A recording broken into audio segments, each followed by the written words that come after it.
Salam everyone, welcome. You're watching the uMentor talk show. I'm your host Imran Dharamsi. Thanks for joining us today. Before we start, just wanted to highlight Umoja's new app, the Umoja app. It provides access to all of Umoja, including uMentor speakers, and we have some exciting new features coming soon, especially for uMentor. So make sure you download the app on Android or iOS. As you can see in the ticker down there, you can go to app.umojooutreach.org to download it on Android or iOS.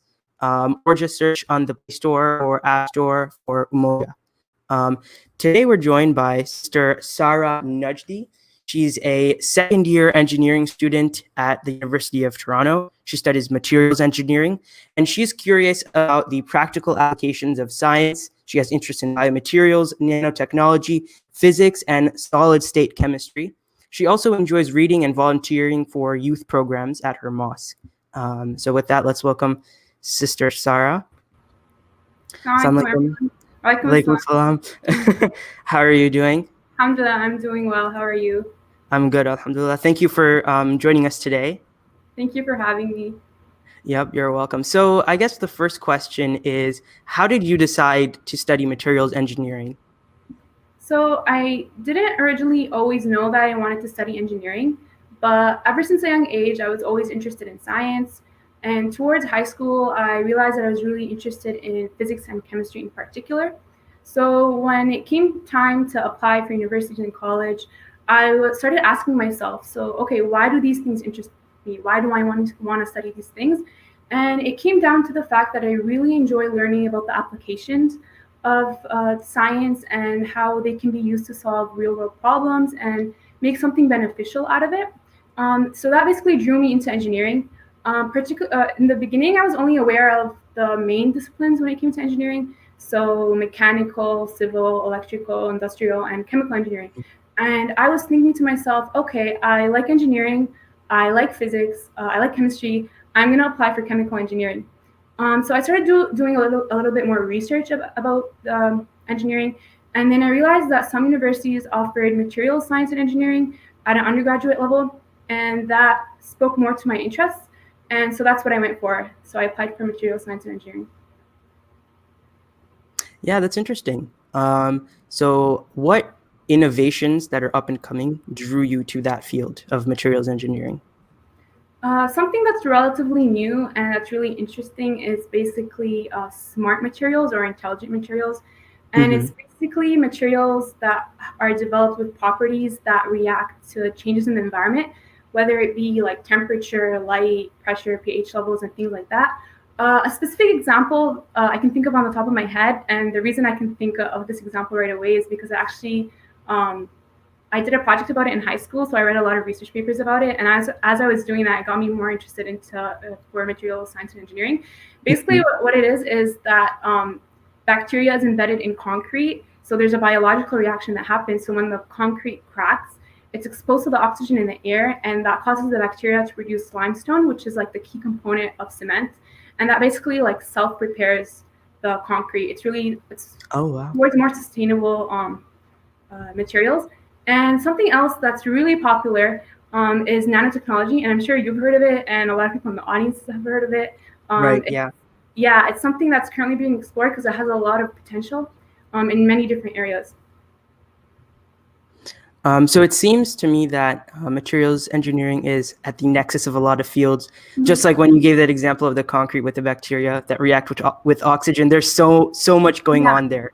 So is that something that drew you to that field? Yeah, definitely. Like it's really, really interdisciplinary.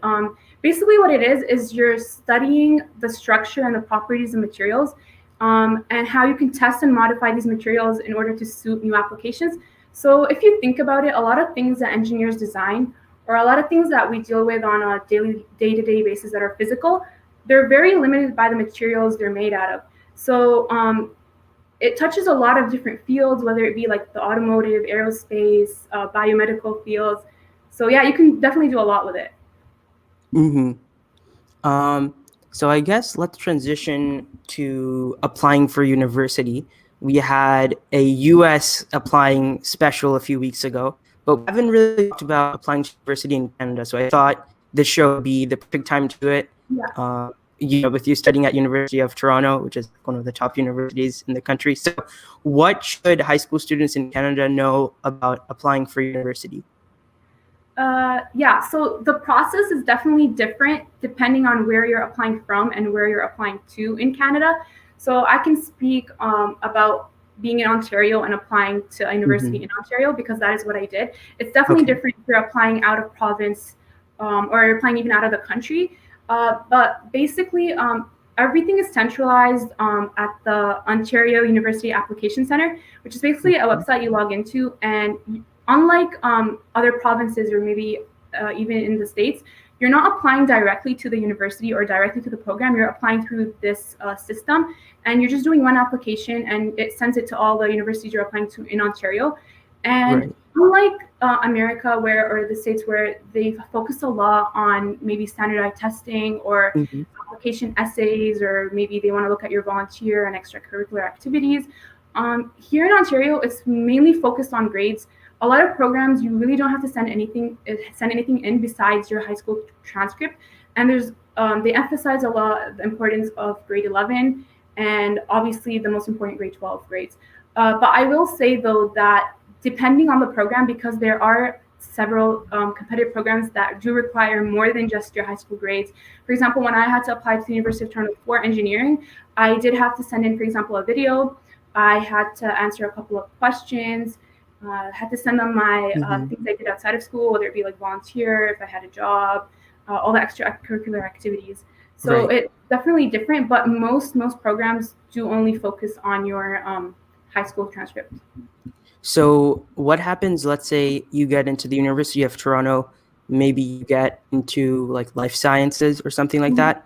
And if I remember correctly, that doesn't require any extracurricular or anything like that, or any essay. What happens if you then decide, now I want to do engineering? Are you locked in, or is there a process to transfer? There is definitely a process to transfer. I believe it's definitely easier to transfer from specific programs to other programs. They might have maybe similar courses, but you're not. But the fact that you're in a program doesn't mean you're stuck in it. You can definitely transfer. Right. And also, like for me, I'm studying material science and engineering, right? So in first year, all the courses for engineering, in first year, all the courses are basically the same regardless of what discipline you're studying. So if I'm doing mechanical engineering and I decide, okay, no, I want to do industrial engineering, it's really, really easy to get in. It would require you maybe to take one extra course, or maybe sometimes you wouldn't have to change anything at all. So. Okay, so it's easy to transfer between engineering disciplines. Yeah, definitely. So, okay, I see. So did you know that, like when you were in high school, did you know you wanted to do engineering? And did you sort of tailor your extracurriculars to that?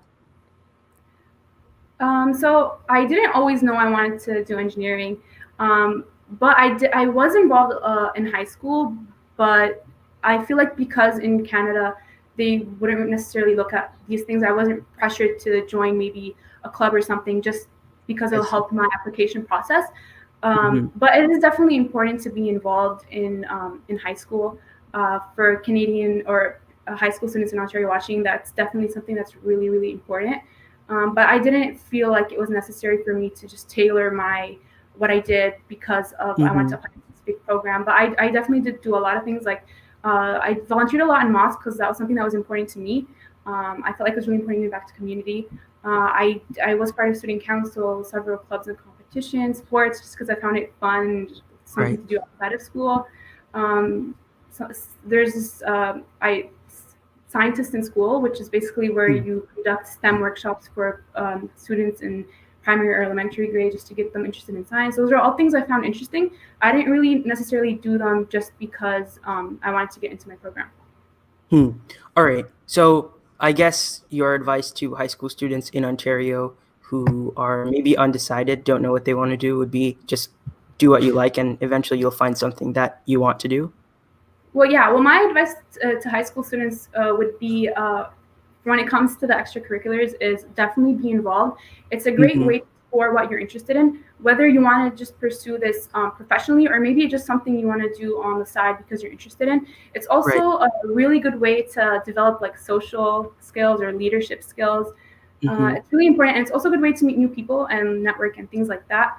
Something else I would tell high school students in Ontario, or even in general, is to sometimes you feel like you're interested in something and that's what you want to do, but it might not necessarily be true. And that might be not be something that's for you. So I would say is to talk to professionals in that field, or just research about the programs that are offered.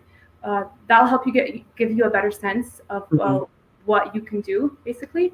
And the third thing is that grades are very, very important, but also it's really important to develop a good work ethic before getting into university. Because it can be challenging for a lot of people in the beginning.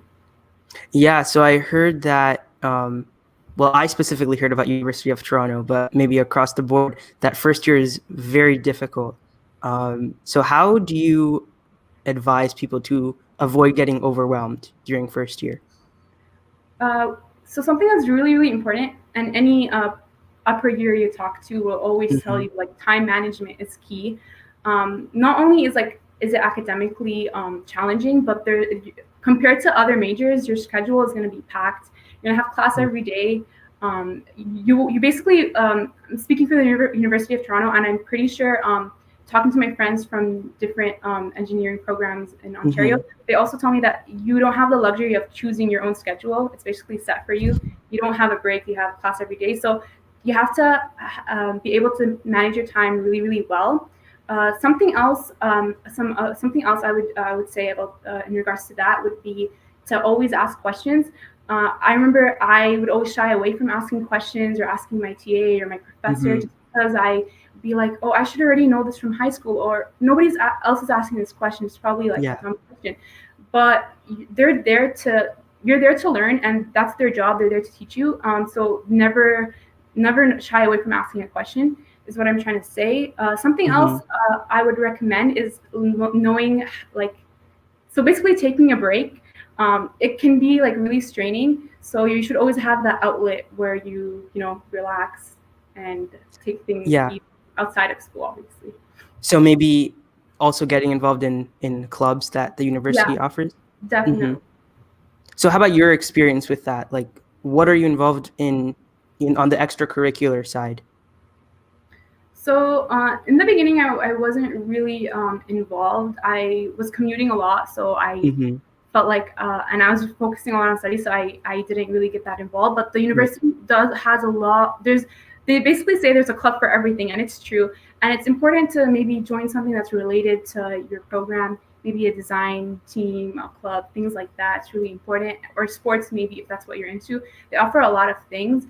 I wasn't necessarily involved, but I'm looking to be involved, obviously. I outside of university, so there's a Scouts program, which I really enjoyed, and obviously my mosque. So you volunteer at your mosque, like with youth programs. What draws you to that? Just curious.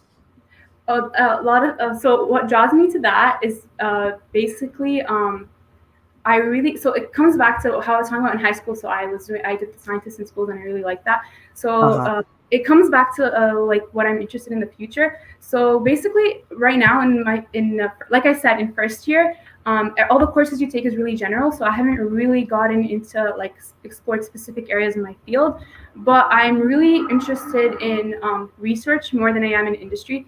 And something that I'm really interested is education, or the process of learning. I feel like acquiring new knowledge is really interesting, especially when it comes to science, because that's something that's really practical. So something I was thinking about was engineering education.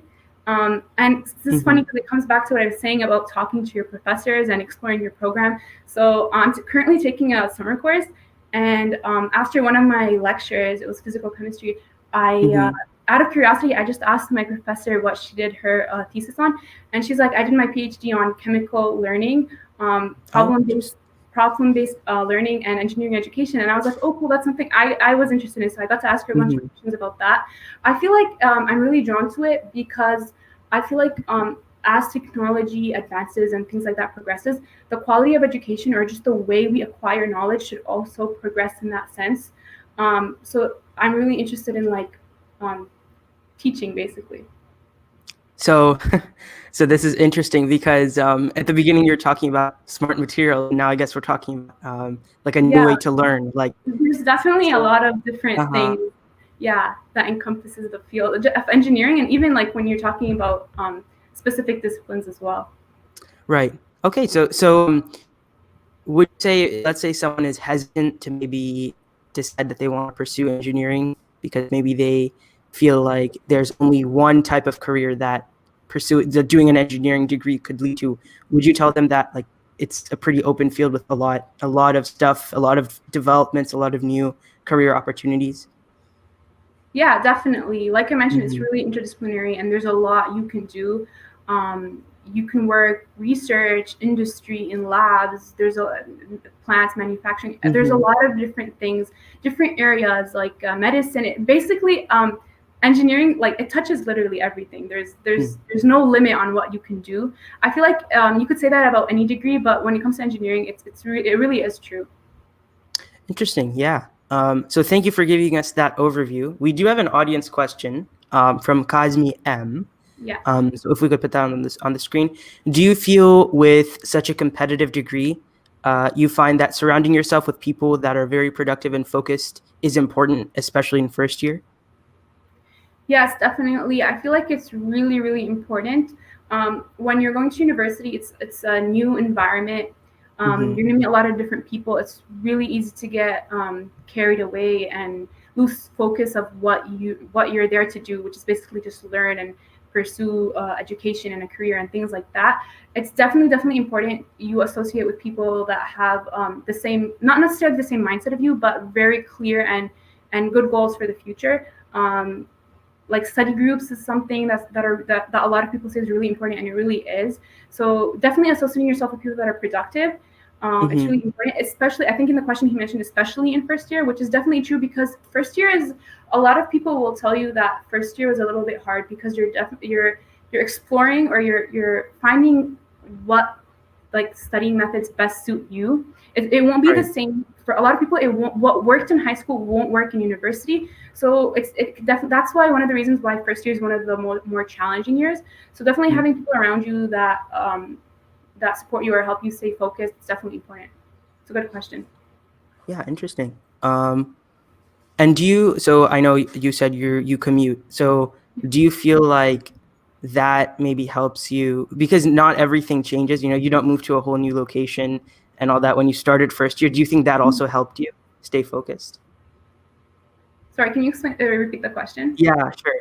So you said that you commute. Do you think that not having to move completely to a new location and a new community, Oh, okay. like, before starting your Yeah. first year, do you think that helped you stay focused? Yeah, okay, yeah, that's a good question. Well, now everything's online, but Yeah. before Yeah, yeah. even the beginning of the second semester, staying at home has definitely been. I find it like a privilege. I know a lot of people complain about like commuting and like it's really time. It takes a lot of time. Mhm. My commute wasn't that much, between like 30 to 40 minutes just to get there, and then 30 40 minutes to get back. But not moving into a new space is definitely important. It's not important, but it's helped me personally, because like when I come home, I know like I'm surrounded by my family. They support me. If I don't have to worry about other things, if that makes sense. So yeah. That makes sense. Yeah, it does. Um, so I guess maybe moving away from that, what's your experience as someone who's an engineering student, a Muslim female engineering student specifically? My so my experience so far has been really, really great. I can speak as like going to University of Toronto. The engineering program is really, really, it's really, because it's really tight knit. It really feels like a community, because like for example in my program there's only like 50 to 60 students. It's compared to like being in like a different major where maybe you're in a hall with like hundreds of students. It's definitely different, but I've never experienced any form of like racism or discrimination. Hmm. Alhamdulillah, that's never something I've encountered. um, so yeah, Okay, so it's been overwhelmingly positive so far. positive. Yeah. Hmm. That's good. So, what would you say to people who are in your position and they might be hesitating or hesitant to choose engineering because they feel like they'll face discrimination? What would you tell them? Yeah, so I feel like this ties into tokenism, which basically means like you're either getting discriminated against, but it's basically when companies or institutions or anyone, Mm-hmm. they really they seek diversity without inclusion, which basically I see. they hire minorities, for example, or people of color just to meet a quota, just to make their Mm. company look better, that make the company give the impression that they're seeking to be inclusive without really doing anything to give equal opportunities for people. I would definitely tell people not to be hesitant, and if they do ever experience that, to speak out against it. At the end of the day, as an individual, Mm-hmm. you have value, and what you accomplish or the experiences you went through and all the successful things you've done these solely based on your hard work and your effort. And you're not really representing a gender, a social group, or ethnic, or religion, or whatever it may be. It's just yourself, and that should speak louder than so like your accomplishments should speak louder than how you look or what group you belong to. Interesting. And I feel like maybe that's something that you kind of have to push for, like advocate for yourself. Yeah, So, definitely. yeah. So, could you speak to maybe like your experience with dealing with tokenism, as an engineering student? So, like I mentioned, I have not experienced that, alhamdulillah, yet, but I feel like Mm-hmm. if I were to ever, like in the future, I would just do what I just mentioned. So, basically, speak out against it, advocate for yourself, and you don't necessarily have to prove yourself, but the things you do should should speak louder than how you look or Mm-hmm. what Mm-hmm. group you belong to. Um, Right. I, I I I think it's not only associated with the workplace. It could also be associated with college Mm. applications. It's always on the news and stuff. I personally have never experienced it. Okay. Yeah, that's good. Alhamdulillah. I have one last question. So before we end our show, what's Mhm. the final piece of advice you would give to high school students? Yeah. So, like I mentioned before, it's to explore your interests, whether it be through Mm. extracurriculars, clubs, speaking to different professionals or people that are studying, just to get to know what the program really is. To really focus on grades, build a really strong work ethic, learn how to manage your time. It's really, really Mm. important. And yeah, basically. Okay. Well, thank you so much for coming on the show, sharing your advice, and I'm sure a lot of people have drawn a lot from it. Thank you so much. Thank you for having me. Thanks.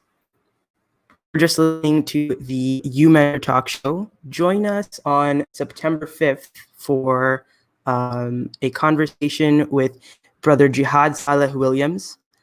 He's a senior advocacy and government affairs advisor for Islamic Relief USA. He is a Muslim engagement advisor to domestic anti-poverty government departments and NGOs.